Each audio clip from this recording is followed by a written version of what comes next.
Been a good day, but in other ways, it's not been the best of days for yours truly here. I've been fighting with myself, and I have many arguments just raging in my head. So, the next 30 minutes to 3 hours, however long this thing lasts tonight, will just consist of you being witness, having a front row seat to the internal conflict going on. Let me give you an idea as we start the show.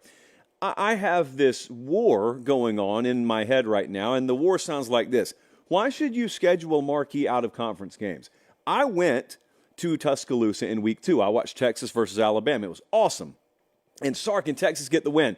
They're not being rewarded for that right now. They should be ranked higher than they are. Meanwhile, Bama's just flat out being told, you guys should have scheduled Eastern Michigan and hung half 100 and got the dub, and you'd be undefeated right now, and you would never be punished for not scheduling up. And so I'm sitting there wondering, why do we even schedule these things?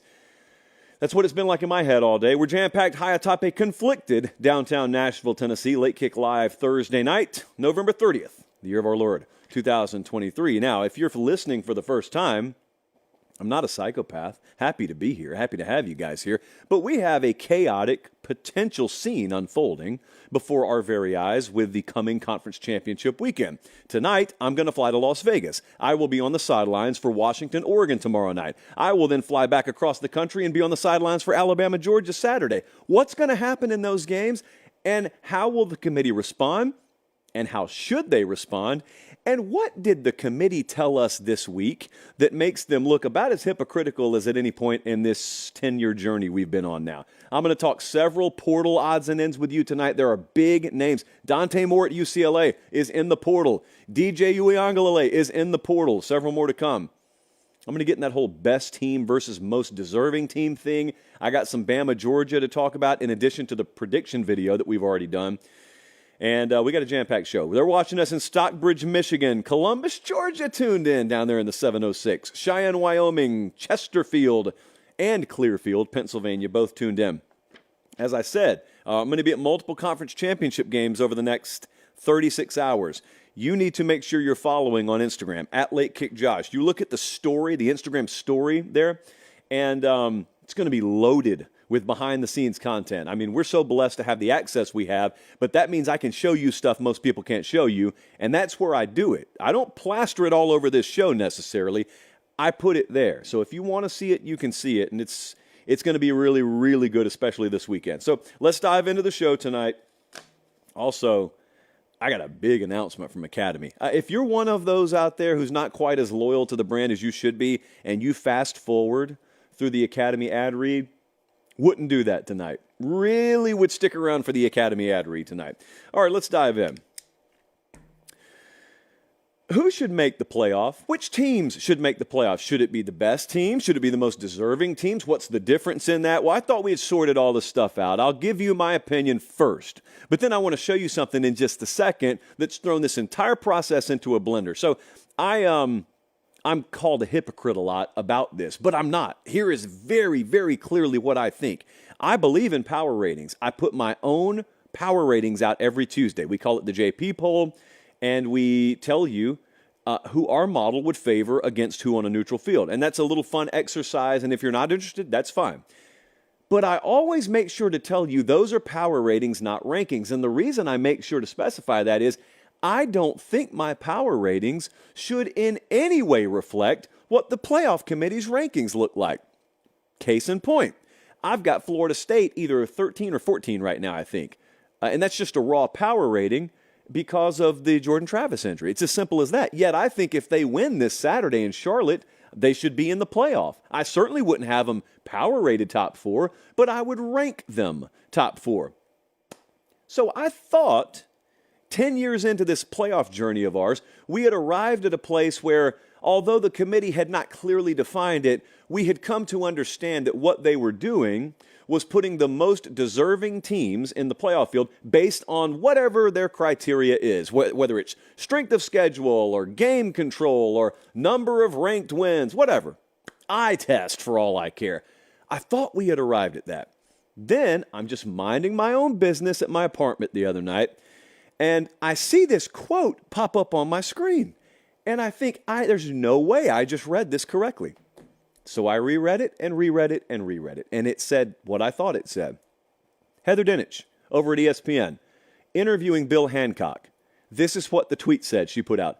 CFP Executive Director Bill Hancock said the committee's job is to rank the 4 best teams, best in all caps, and that, quote, the most deserving is not anything in the committee's lexicon.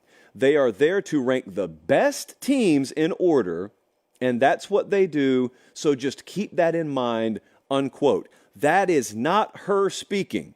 That is Bill Hancock speaking. He is the executive director of the college football playoff, and he made sure, did you notice that? If you're listening on podcast, you couldn't look at the graphic, but did you notice he made sure to say, not only are we not doing the 4 most deserving teams, we don't ever even talk like that. We talk about 4 best teams. Okay, so here's what we're going to have to do.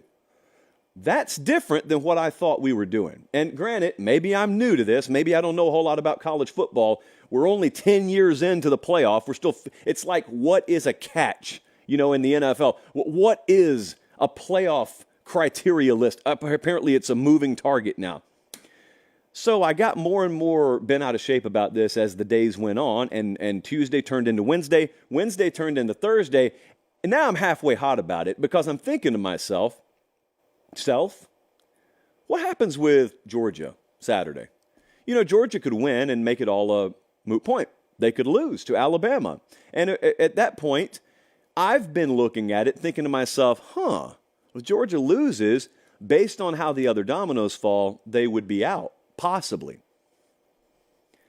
Let's forget what I've thought. Let's just forget what I thought. I thought this was merit-based. I was under the assumption that there was a list of criteria and the playoff committee was putting the most deserving teams in, and I was okay with that. But Bill Hancock said otherwise. The executive director of the playoff committee said, we don't even talk about the most deserving teams. We're putting the 4 best teams in. Well, let's treat that as the gospel, okay? Words of playoff committee executive director Bill Hancock in red, and let's forget about what I think for a second. If you're telling me that, and to be clear, I'm calling BS on it, but if you're telling me that Georgia's the biggest lock next to Michigan in this entire thing, Georgia may be the biggest lock, period. I believe in what we've called the LOL protocol for a while. Anytime there's a debate that you can tell is really not a debate, for example, if Georgia loses Saturday, and let's say some other teams won, some other teams lost, but really it came down to Georgia or Florida State getting in the playoff. That committee's probably going to look at you, and they're going to say, Florida State is an undefeated Power 5 conference champ. We've got to put them in, don't we?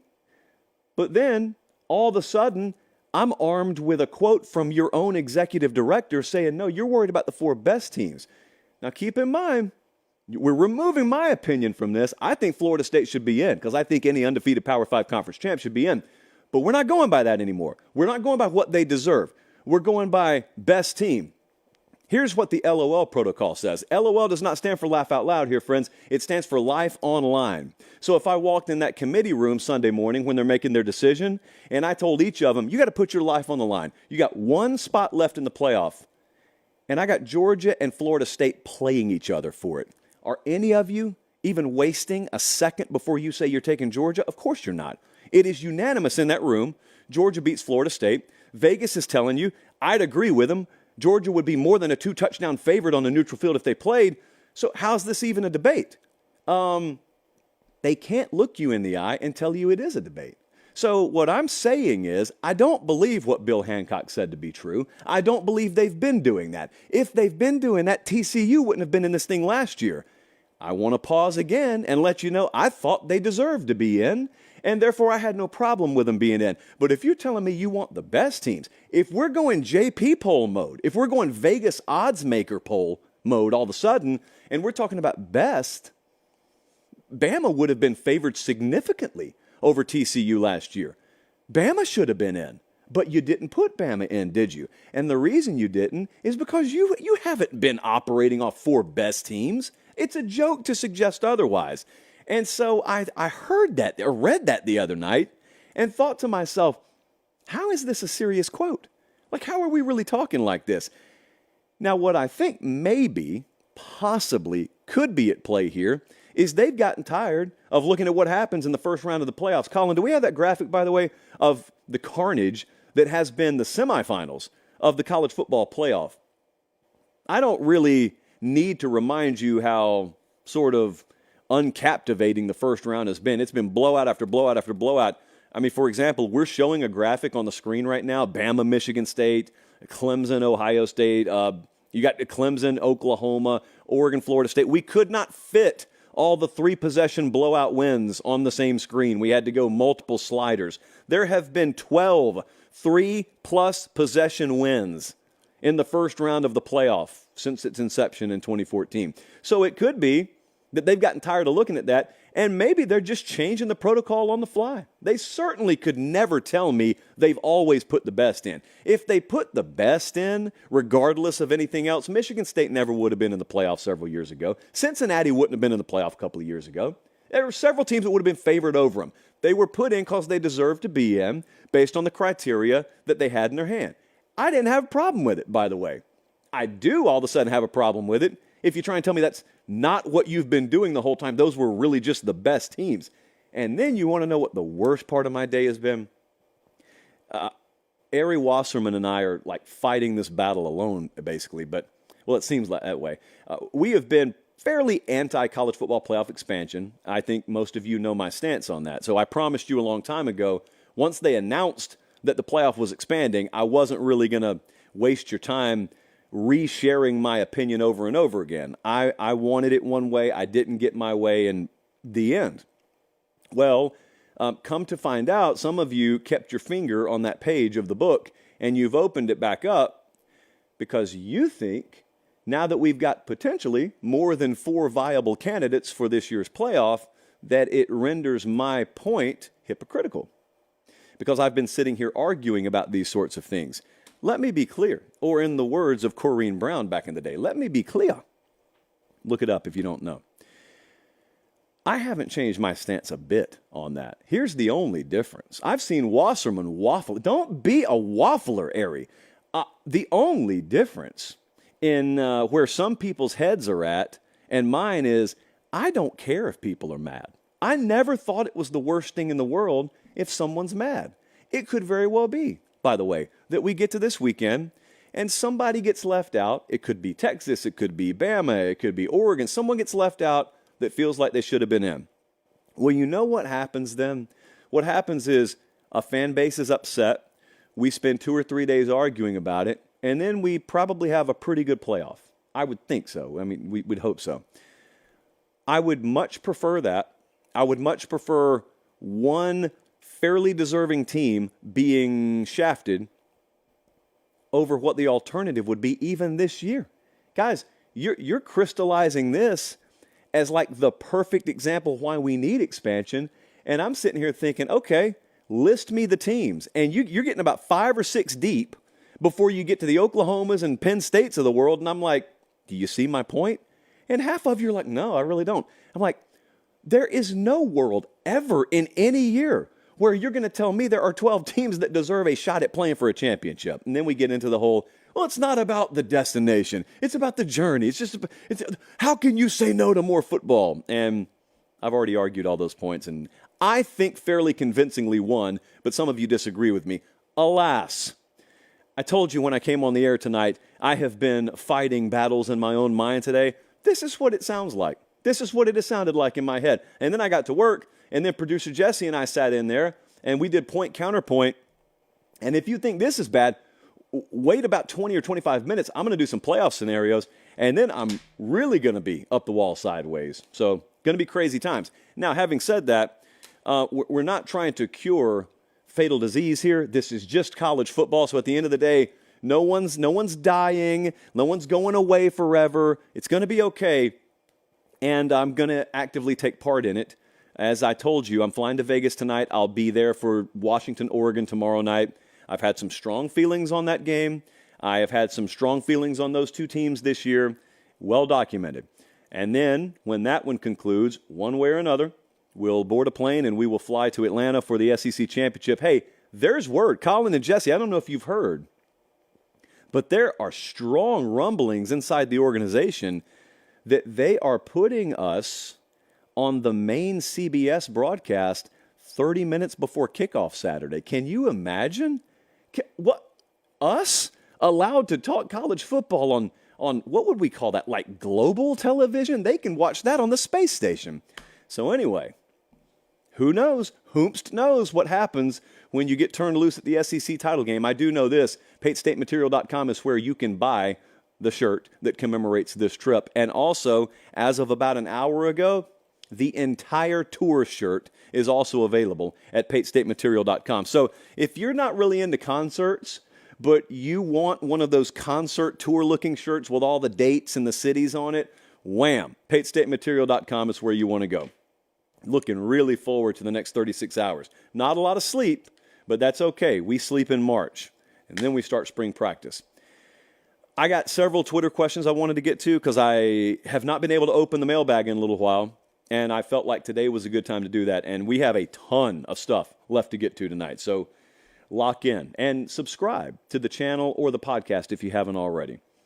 Take a look at this. So I got this earlier today for Bama, Georgia this weekend. I got a question from Birmingham, and it sounds a little something like this. If Georgia beats Alabama Saturday, is it seen as a changing of the guard? Does it elevate Kirby past Nick Saban? Those of you who are familiar with the way I view this stuff know my answers are always sort of boring on this front because I subscribe to Meemaw's protocol and methodology when it comes to judging this sort of thing. And her protocol was the honey over water, and that is, many people are going to get tired of me explaining this. But once more, for the newbies, Meemaw would like you to take a drop of water and a drop of honey, put it on the plate, and then turn the plate sideways and watch the water just goes off immediately. But the honey just slowly creeps. And that's how I believe in judging football coaches. Football coaches don't get good or bad overnight.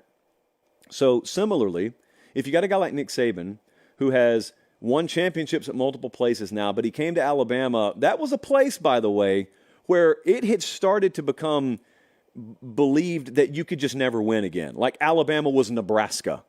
Folks were talking about Bama like they talk about Nebraska now. Yeah, they won once upon a time, but it can't happen anymore. Well, of course, we know most of the time that's misguided.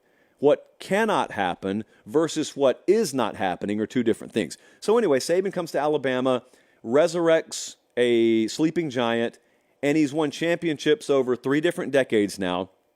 And he's rewritten the record books in college football and built up just insane amounts of competitive equity, as I would probably call it. I say like to call it, but I've never used that phrase before. And the reason I mention that is you don't just top that over the span of a few years. Kirby's 1-4 against him. This would make him 2-4. Kirby Smart is a phenomenal coach. He's built a model program. That's just the starting point. Then you've got to sustain it for a decade and a half. To me, this is how I think about it. You can think about it however you'd like. But I think about it as it would be impossible for Kirby to have done this. And win again this year and win again next year, it would be an historical feat. Even Nick Saban hadn't won 3 in a row. But bypassing is impossible. Someone who's built greatness over a decade and a half will not be bypassed, in my mind, over the span of 3 years or 4 years or something like that. So it's no knock on Kirby. No one could do that. Nick Saban could be cloned as a younger version of himself and go take over Georgia or take over Florida and start the run that is similar to what he's doing at Bama. It would take Saban Part B a long time to top what the original has done. So I never think about it like that, but there is so much significance. When these two play, there's so much significance because neither one of them want to admit it's the premier rivalry in the SEC, and I think it is, I'm not going to, when I say rivalry, understand, I'm not talking about historically, I'm talking about because both of them are on the top of the sport and they happen to reside in the same conference, they clash every now and then. It's not like Ohio State, Michigan, for example. And it's different than Alabama, Auburn, or Georgia, Florida. But Georgia, Alabama is the premier rivalry in the SEC right now. And anyone who argues that is arguing probably for a different reason, and they're arguing from a historical context, or they define rivalry differently. Jesse, what was the stat we had the other night? The SEC championship game has featured at least one of these two teams every year since when? Last 10 years, last decade.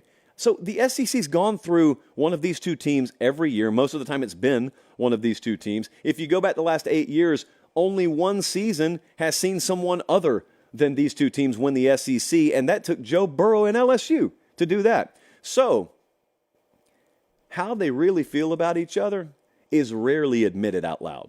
You'll never hear Saban or Smart or any of their coaches or any of their recruiting staffers or player personnel types admit it publicly. But if you can get them off the record, you know that it's a constant looking over the shoulder and they're looking at each other. Or it's a constant looking in the mirror and they're basically looking at each other. Both of them will swear their way is better. Both of them will swear that their culture is superior. Both of them will swear by their player development. Both of them will swear by their recruiting apparatus, or apparati, plural of apparatus. Talent, not only acquisition, but evaluation practices. Both of them will swear by it. Strength and conditioning, nutrition, they'll both swear by it. And anytime they're in a conversation, they know, inevitably, the other team's going to come up. And if it doesn't come up, they'll probably voluntarily bring it up. They'll never admit that because that makes you sound paranoid. But I'm telling you, because I know both programs intimately and live amongst both fan bases and grew up on the border of these two states, that is the state of affairs between Alabama and Georgia. And here's the other beautiful part about it. Every coach in America has an opinion. And a lot of them have come from these programs. A lot of them have been a grad assistant, or maybe you were a recruiting assistant, or maybe you worked in graphics. There are so many great people in our industry that were pumped out of Athens and Tuscaloosa. And so you've got those people spread about the country, but also you just got observers. I mean, the head coach at Portland State, I don't even know the name of right now. He's got an opinion on this game. The tight ends coach at Virginia Tech has an opinion on this game. And it's crazy because there are very few games outside of a national championship situation that bring the sport to a halt. Georgia-Bama brings the sport to a halt. Everybody's watching.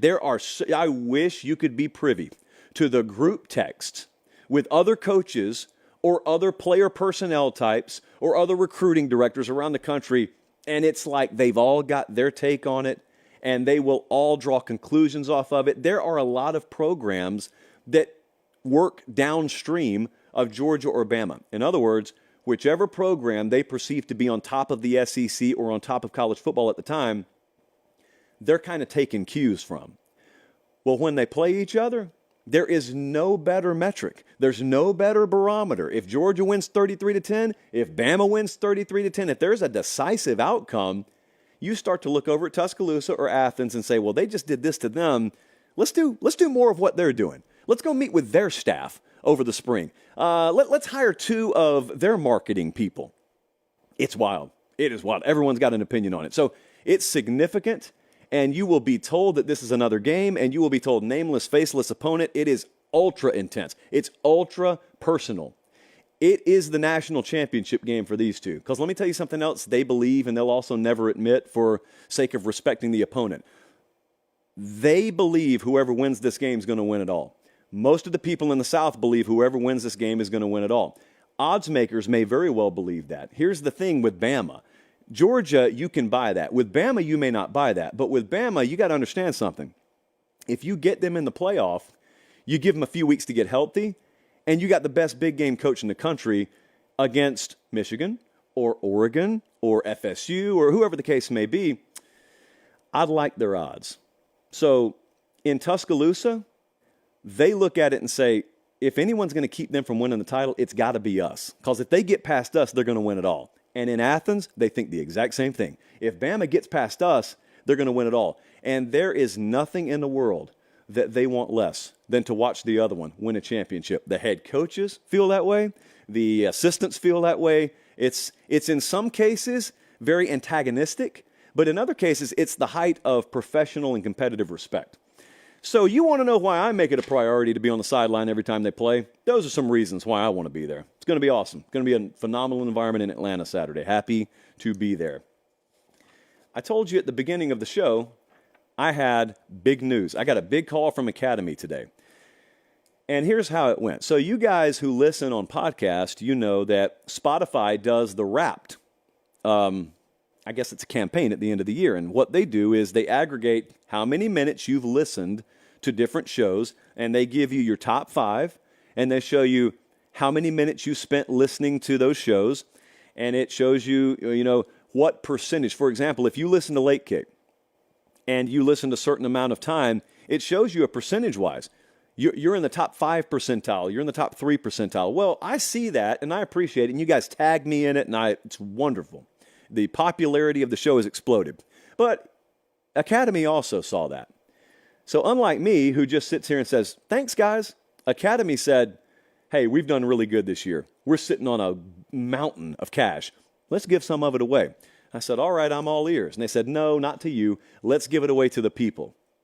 So I said, hey, I'm still all ears. So I think what? A couple of $10 gift cards? Academy says, no, here's $5,000. We want you to give away $150 gift cards. Now, that's a difference maker at Christmas. So I said, well, how do we do this? And here's the best way we figure it. If you can screenshot that Spotify Wrapped list for your own particular listening methods, and you show that we are top 3, actually, we want to be your number 1. You know what? Forget top 3. If you prove that Late Kick was your number 1 most listened to show this year, I want you to post it. I want you to share it. We need a creative hashtag for it. I'm pretty sure Pate State Academy is not taken. So you put it out there. I don't care which platform, Twitter, X, Instagram, hashtag that thing, Pate State Academy, so we can find it. I'm giving away $150 gift cards, Academy Sports and Outdoors. And we will take the weekend to aggregate that. Academy already makes this show free of charge to you. They're going a little above and beyond. Like this is a bombshell right around Christmas. And so just here, put the hands together emoji, look to the sky, and then look back down and say, thank you, Academy, as you say your prayers this evening. So say your normal thank yous, and then thank Academy as well. We really appreciate them, and I'll see those guys, I think, Saturday in Atlanta. All right, let's move it on. Let's talk about the transfer portal. I know I talked playoff earlier in the show. I didn't even get to scenarios. Like, I got some scenarios. I just told Jesse earlier today, I cannot talk about the playoff the first 25 minutes of the show. So break it up a little bit. So we broke it up. We got some big news here in the portal, though. Let me take a sip for a second. Very active already in the transfer portal, and many more names are coming. So transfer portal is on fire, and the flames will only continue to bellow bigger and bigger and bigger. Dante Moore, his name, UCLA quarterback, former 5-star, he's in the portal now. Now, we talked on the show mid-season about how there were some rumblings that this may be coming. I'm not necessarily sure that those two are connected. I know Chip Kelly was thought to be all but fired, and now Chip Kelly is retained. And one of the consequences to that may be some of their NIL guys are drying up, and they're saying, as long as he's there, we're not contributing. And if that's the case, this would be a likely result. He is the number 1 available player in the 24/7 Sports transfer portal rankings right now. He was committed to Oregon once upon a time, so I'm going to watch Oregon. He's from Michigan. He's from Detroit. So Michigan State's got a new coach. Oregon's got J.J. McCarthy likely walking out the door. So there's playing time available, both major programs in Michigan. That's a big name. That is the number 1 name as of this moment in the portal. Riley Leonard, you saw from Duke, the quarterback over there. He's also in the portal. And when your head coach leaves, you get a freebie. So Mike Elko left. He went to A&M. His quarterback was banged up at times this year. But when he was right, you saw what he could do. He's in the portal, and the crystal ball overwhelmingly is Notre Dame. I agree with that, but I don't do crystal balls. So let's just see if for the second straight cycle, Notre Dame takes a transfer quarterback. It was Wake Forest last cycle. It may very well be Duke this cycle. At Oregon State, this was to be expected. DJ Uiagalelei is in the portal. Damian Martinez is not. So let me talk about DJ for a second. He's in there as a grad transfer. Jonathan Smith left. They are going wherever they're going to go in terms of the hierarchy of college football. But with the Pac-12 essentially dissolving, this wasn't all that difficult to see coming. He had a pretty good year this year. He could go to Oregon or Florida State. Those are some early names to watch.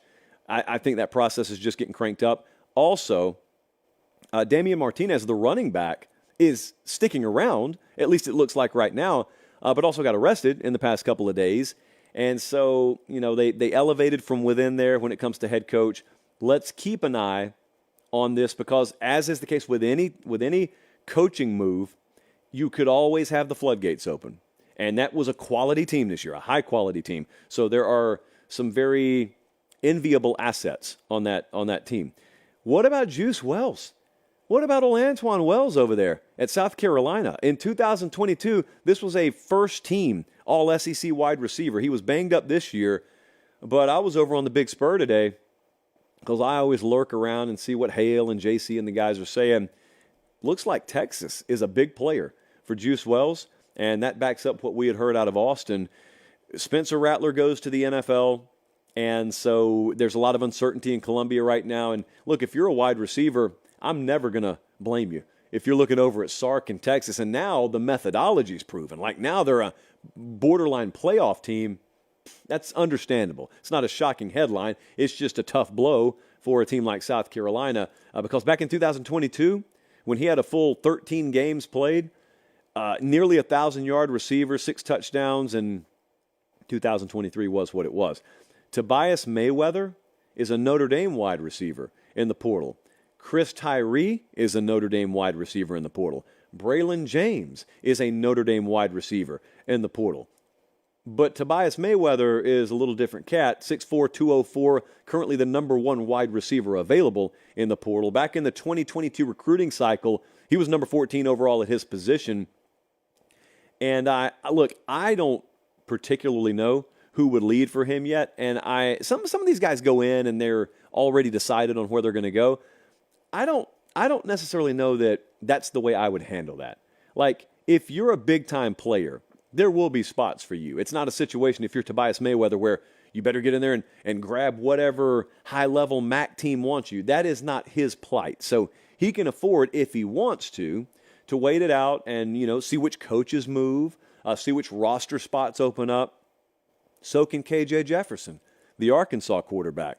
Really interesting dynamic up there right now. So Bobby Petrino's been hired as the offensive coordinator. I just want to say it again because it rolls off the tongue.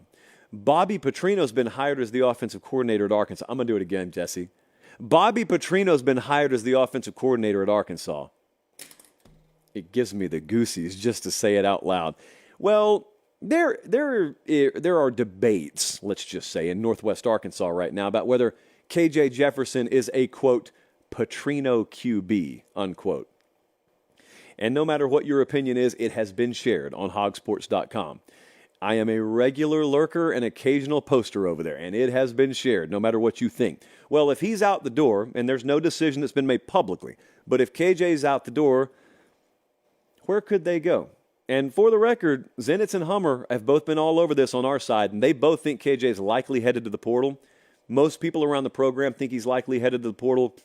I don't know what their plan is at quarterback, but it doesn't sound like they are overly, distraught about the concept of KJ moving on. They respect him. They love the sacrifice he's made for the program. No ill will, no anything like that. I've listened to Pittman talk about it a couple of times. I've read the tea leaves. It kind of sounds like it would be sort of wish him well. You'll come back here in 10 years and we will have a day honoring you and we'll retire your jersey and you'll be remembered forever here. But if it's here that we part ways, that's cool. We're comfortable. We'll probably go find a guy who fits this new offensive system better, and we will do everything we can to help you find a good landing spot. And if that's the case, that's the case. Wouldn't be the first time that's ever happened. The transfer portal is right now already ablaze. But let me remind you that December 4th is the day. Monday. That's the day. That's the day when everything is going to go haywire. That's the day when we are going to have our show here at 24/7. And I am sort of mentally preparing now because we're going to be coming out of Conference Championship weekend. We're going to be coming off of a Sunday, which is the Selection Sunday. And I'm just someone who talks in a mic. Imagine being a coach. Imagine being a coach coaching this weekend. Imagine being a coach whose team wins this weekend and you make the playoff. What if you're Dan Lanning? What if you're Kalen DeBoer? You know, what if you're Mike Norvell? And you win and you're in, and then all of a sudden the most important period of talent acquisition and roster construction is upon you as you're supposed to be getting ready for a bowl game. Oh, and the early signing days are around the corner too. But don't worry, you guys are paid millions of dollars, so you magically get 36 hours in your day, whereas the rest of us only have 24. I'm told that's how that works. And I'm also told don't feel sorry for you. Kalispell, Montana is tuned in. Pretty sure on the pronunciation there. Kyle, Texas is tuned in. Memphis, Tennessee, tuned in. Thank you guys so much. Okay, now we circle all the way back. And now it's time to talk about what many of you have spent your days and weeks talking about, and I have been reluctantly but forcefully drawn in, and that is college football playoff scenarios. What happens if?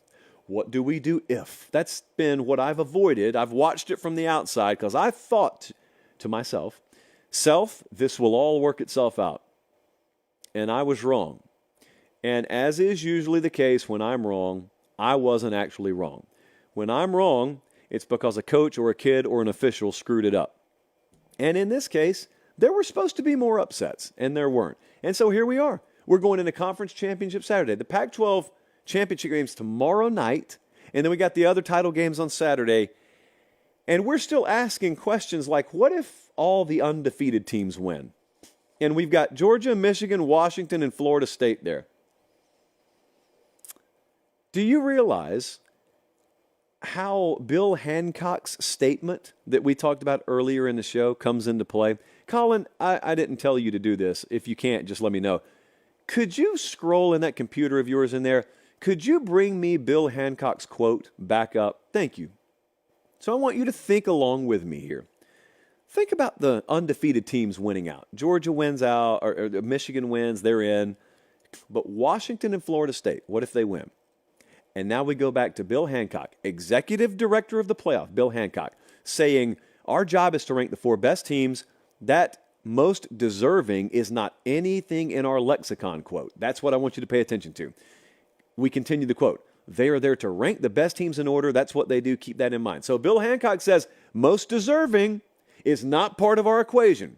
We strictly care about the best. Well, here's what I want.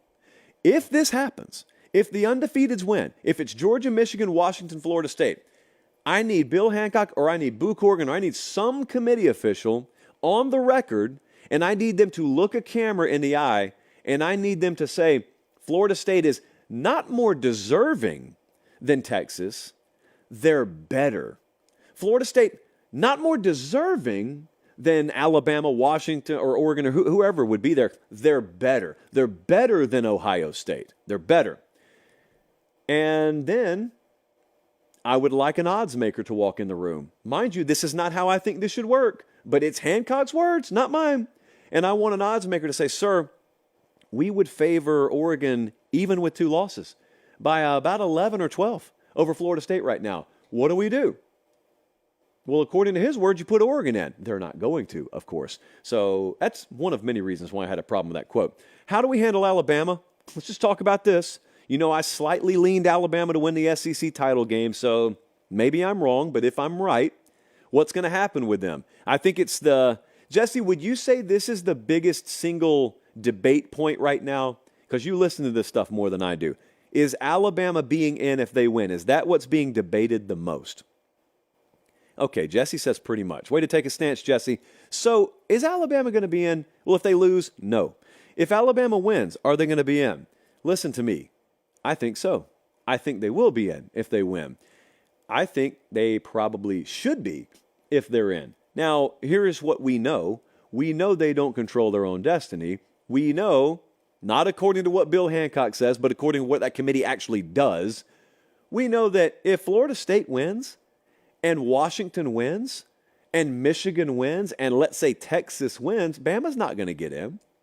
Now, I would look at you and say, I don't have a problem with that because I think most deserving actually comes into play here. However, I will also tell you, if you claim you want to put the best teams in, There is not a world under this sun where Alabama does not belong in. Bama absolutely belongs in. So I don't think that the chalk's holding this weekend.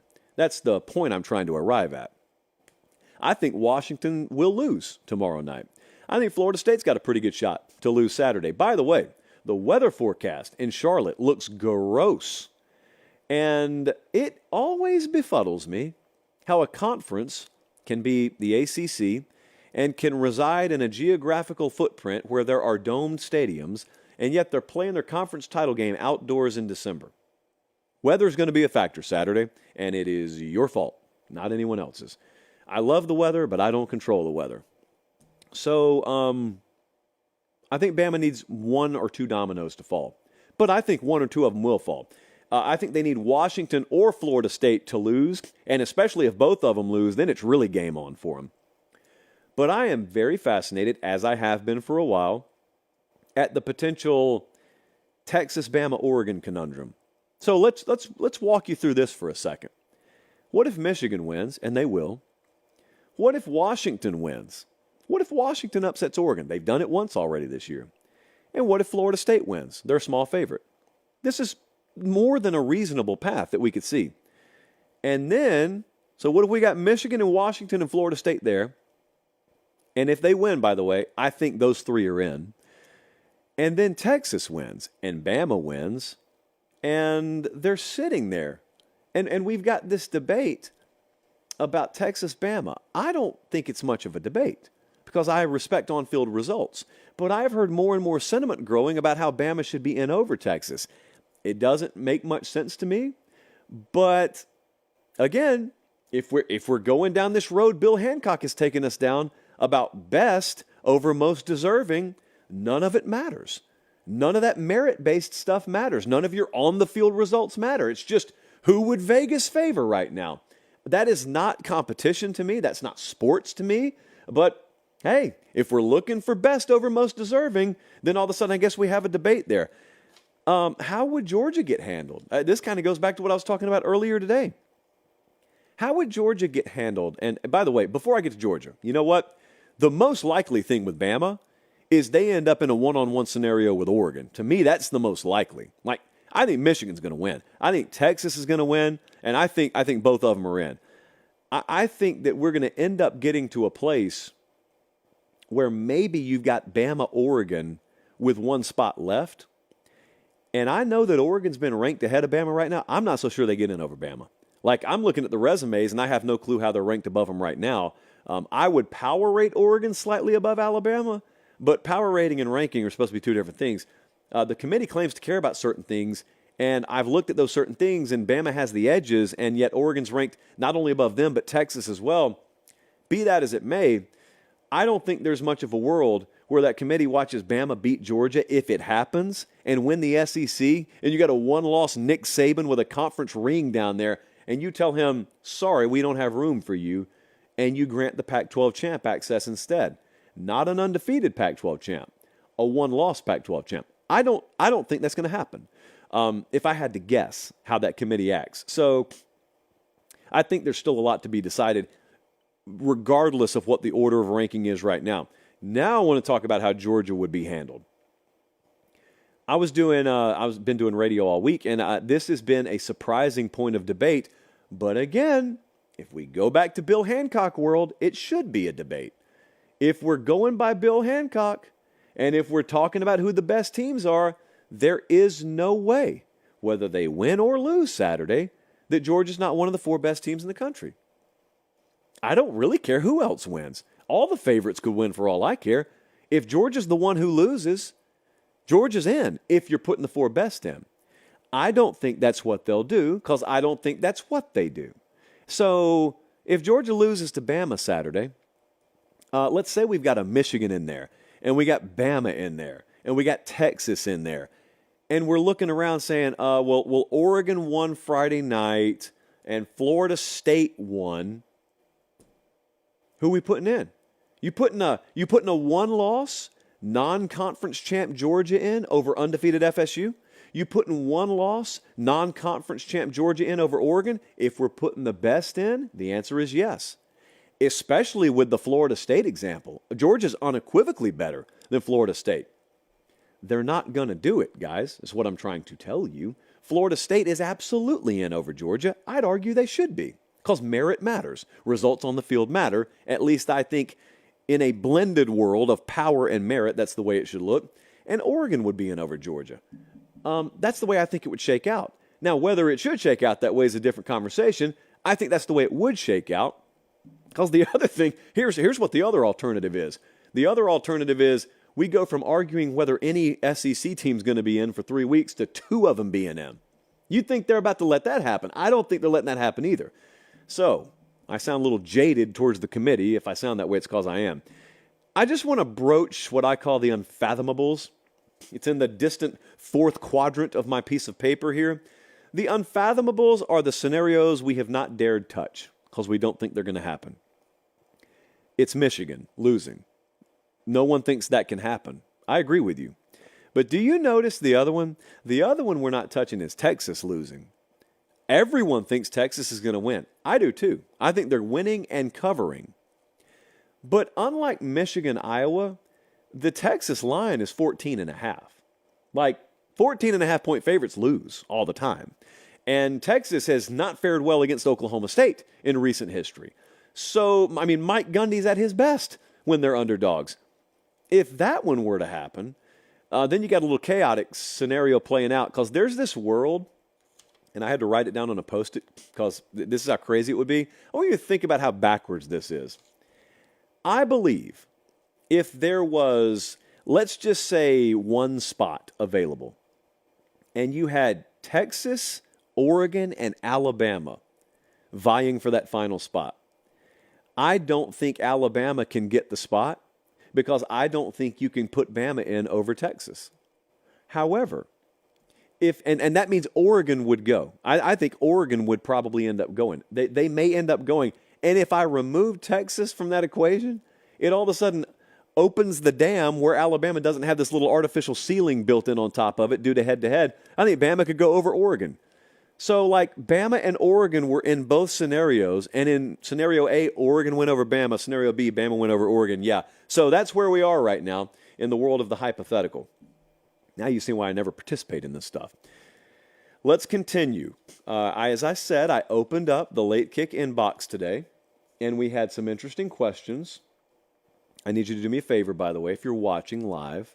I need to buy Jesse and Colin Christmas presents. And we need the channel to be profitable, which means I need you to like the video if you haven't already, because less than a quarter of you have. Thank you. Not from me, from Colin and Jesse. So I got a question earlier today. I'm going to take a sip from the chalice and give myself time to proofread it. Trey, okay. Got a question from Trey down in Coral Springs, Florida. He says, what are your thoughts on Miami flipping Justin Scott from Ohio State? Well, it's really, really big. That is a 5-star defensive lineman in the 2024 cycle out of Chicago, 6'4", 310. That puts Miami at number 5 in the team rankings. More on that in a second. As I always tell you when it comes to recruiting with the teams in Florida, everybody should care about it. I don't care if you claim to not care about recruiting and you're not a Miami fan. You ought to care about this for reasons I'll talk about in a second. Miami, if they let me go ahead and get ahead of the comment section. Yes, I know nothing is official until they sign on the dotted line. Yes, I know. I get it. Okay, with that caveat out of the way, won't do much good. With that out of the way, Miami landing Justin Scott moves them up to number 5 in the overall team rankings. They will never stop swinging at Miami. They are never going to stop swinging. They will continue to be active. None of your commitments are safe until they sign on the dotted line from Miami, because Miami's going to do whatever they need to do. I mean, right before I came on air, by the way, let me go pull it up right quick. I want to properly attribute this. B. Mitch, whomstever that may be, said, oh, Miami's paying for players again. What am I even supposed to do with that? I'm not denying this kid probably got a hefty NIL deal. I'm asking you, what am I supposed to do with this? Am I supposed to reasonably assume that Miami's out here trafficking in the NIL game, but no one else is? Like, this kid looked around at all his offers and it was room and board and books paid for and scholarship. And then Miami came in and said, oh, we'll give you all that and some cash. You think, are you ignorant enough to think that's how recruiting's working right now? Don't be mad just because Miami happened to play the game better than you or more lucrative than you on this particular equation. Like, what are we talking about right now? I know 10 years ago, it was really in vogue if you lost a recruit to go sour grapes mode and say, oh, the check must have cleared. Oh, the bag man must have shown up. That doesn't work anymore, guys. That doesn't work. That's like if you go to a job interview with your shirt untucked and I wear a three-piece suit and I get the job and you say, well, you dressed up for the interview. Like, what kind of idiot would I be if I didn't? What kind of idiot would I be if I didn't participate in NIL right now? It's a weapon at your disposal. Use it as often as you can. I'm looking at the state of Florida right now. Florida State has the number 3 class in the 24/7 sports recruiting rankings. Miami's number 5, Florida's number 6. I've told you once, if I've told you 1,000 times, the key to competitive balance in this sport is not an expanded playoff. The key to competitive balance in this sport is the in-state teams in Florida and the in-state teams in Texas and Southern California keeping a majority of their talent home. Now, Justin Scott is not from Florida, but Justin Scott notwithstanding, a majority of the kids these programs are landing are in-state kids. If this is happening, yes, it's good for Florida, Florida State, and Miami. Yes, it's good for A&M in Texas. Yes, it's good for Southern Cal. That's not the totality of the thing. The totality is, if we think about the playoff, if we think about who's dominated the sport, Georgia, Alabama, Ohio State, Clemson, those are the teams that over the past decade have become synonymous with the final playoff picture. Yeah, they do it with homegrown kids, but their rosters are littered. Bama won a national championship a few years ago, and their entire secondary was from South Florida. None of the kids were from Alabama. They got them all from South Florida. If you change the dynamic just a little bit, and just one or two kids that Georgia or Clemson or Bama would have gotten end up staying home per cycle, that is a big difference. Think about in these big games, conference title and playoff games, think about how many times you see one or two plays change the outcome, which changes the course of a season in history, and you look at who's making the play. It's just a premier athlete. What if that premier athlete, instead of being in Athens, Georgia, was in Austin, Texas, or Tallahassee, Florida? You think this stuff doesn't matter? It matters. It matters a great deal. Player by player, even on an individual level, it matters a great deal.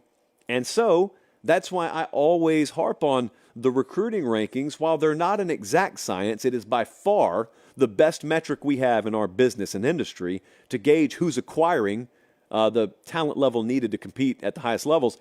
Watch what Florida State, Miami, and FSU do. Watch what Texas and A&M and the rest of the in-state schools out there do, and watch what Southern Cal does. That's a big, big key to understanding what the rest of the country is or isn't being able to do. Right now, depending on where you are, you may or may not be able to bet. One day down the road, all of you will be able to log into FanDuel and place wagers. I don't know. I probably am not scheduled to speak before Congress on this anytime soon, but I will tell you this. We were perusing the FanDuel prop betting market earlier today. You know they've got some prop bets out there now where you can bet the exact order of the playoff. If you think you've got a little eye for what's going to happen this weekend and you want to make some coin, go lay it down over there at FanDuel. They've got it. They got it ready for you. You can bet teams individually, yes or no, will they make the playoff? But also, if you think you know the exact order, you think you know the Final Four, go check it out. FanDuel is our exclusive odds betting provider, and we really appreciate them being a part of the entire operation here. I told you, we're scratching the surface with them. What we do this time next year and what we do the entirety of next season, I think will be pretty awesome. But in the meantime, one more reminder for you guys before Conference Championship Saturday. You go find a money line.